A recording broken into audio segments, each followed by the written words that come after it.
যে দেশে সরকারের সাথে বিরোধী দলই কথা কয়া পারে না, ওই দেশে মনে করেন আমি একটা রিক্সাওয়ালা হইতেছি গিয়া ছাগলের 3 নাম্বার বাচ্চা। হ্যাঁ, ওই প্রথম 2টা বাচ্চা দুধ খায় আর পিছনের বাচ্চাটা ম্যাঁ করে দৌড়ায়, আমি হইতেছি ওই বাচ্চাটা। আমার মতো রিক্সাওয়ালারা বা শ্রমিকরা যদি 8-10 জন 2000-3000 ওইটা মরেও জায়গা, এই দেশের সরকারের বা বিরোধী দলের কারো কোনো কিছু যায় আসে না। আমরা আসলে কথাটা কইলেও বা কি কমবো বা আমগো কথাটা কি ঠিক মতো পৌঁছাইবো কিনা জায়গা মতো, এটা তো ভাবার বিষয়। আচ্ছা ভাই, এই যে ভালো একটা কথা বলেছেন যে বিরোধী দল তো আন্দোলন করছে, সংগ্রাম করছে, অনেকে জেল খাটছে। এই বিরোধী দলের আন্দোলন নিয়ে আপনি আসলে কি বলতে চান? বিরোধী দল কে আছে?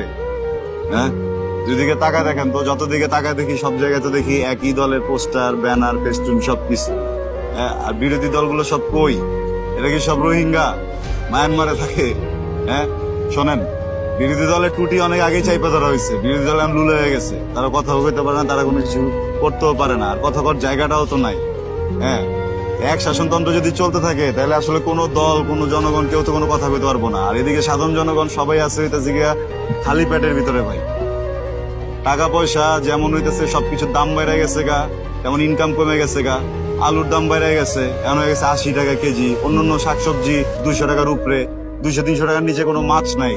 হ্যাঁ, আমি মনে করেন যে এখানে এই বেলার ভিতরে খ্যাপ মারলে 400-500 টাকা আইতো, সেখানে এখন আইছে খালি 80 টাকা। 1 কেজি চালের দামই 80 টাকা। তা আমি যে বাড়িতে ফেরত যাবো 80 টাকা দিয়া আমার পরিবারের জন্য চাল নিমু, নাকি মাছ নিমু, নাকি আলু নিমু, নাকি ডাইল নিমু, আমি তো এই চিন্তায় বাঁচতেছি না ভাই।